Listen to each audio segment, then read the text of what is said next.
आपने ये जीव देखा क्या? बरसात में बहुत सारा दिखता है, देखा है? क्या नाम है इसका? केचुआ। क्या नाम है?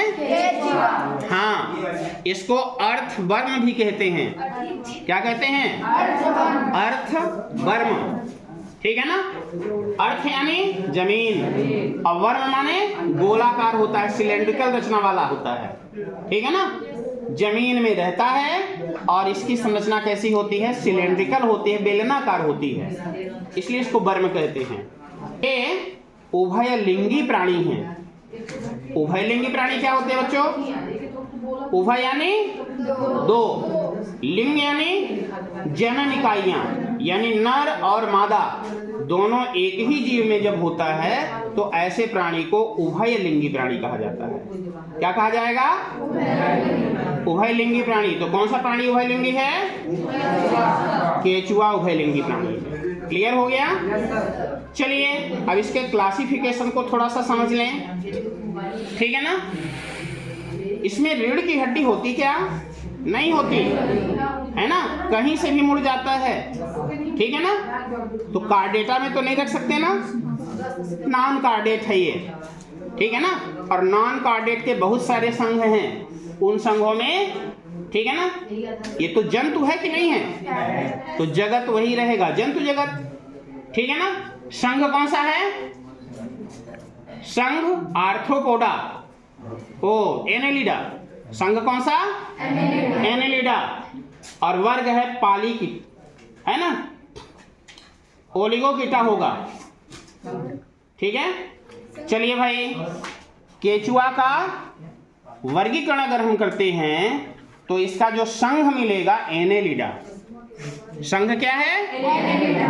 वर्ग हो गया ओलिगोकीटा। क्या होगा? ओलिगोकीटा। ठीक है ना?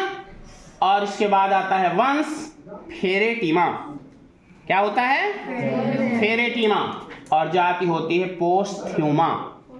ठीक है ना? इस तरह से इसका दो नामों को मिला करके, वंश और जाति को मिला करके नाम बनता है फेरेटिमा, पोस्थ्यूमा। समझ में आ गया? ये नॉन कार्डेट प्राणी हैं। ठीक है ना?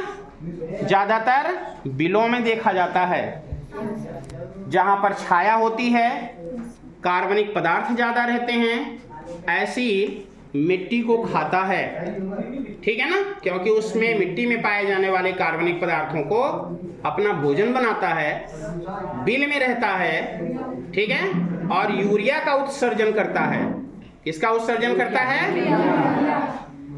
खेत में रहेगा, बिल बनाएगा तो हवा और पानी जमीन के अंदर तक चला जाएगा ना, यूरिया भी छोड़ेगा तो जमीन की उर्वरा शक्ति बढ़ेगी ना, किसानों का फायदा होगा कि नहीं? इसीलिए इसको किसानों का मित्र कहा जाता है।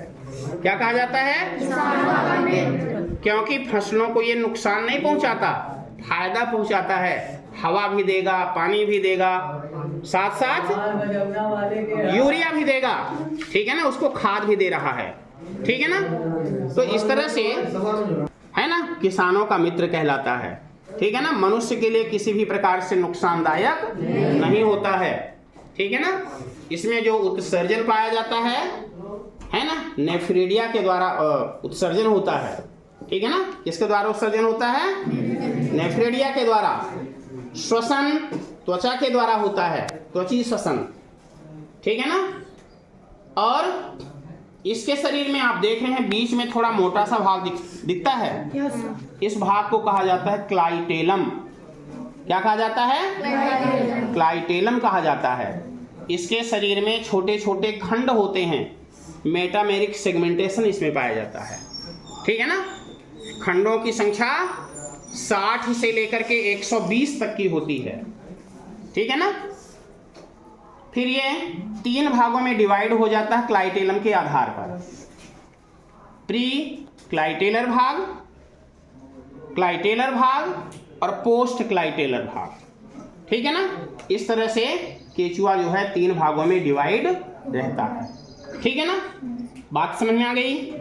चलिए, ठीक है, धन्यवाद। स्टूडेंट्स, आज सभी इन्होंने सीखा कि what is earthworm and what is the phylum of earthworm। और ये बहुत ही उपयोगी होता है, इसे किसानों का मित्र भी कहते हैं, जो फर्टिलिटी, सॉइल फर्टिलिटी को बढ़ा देता है।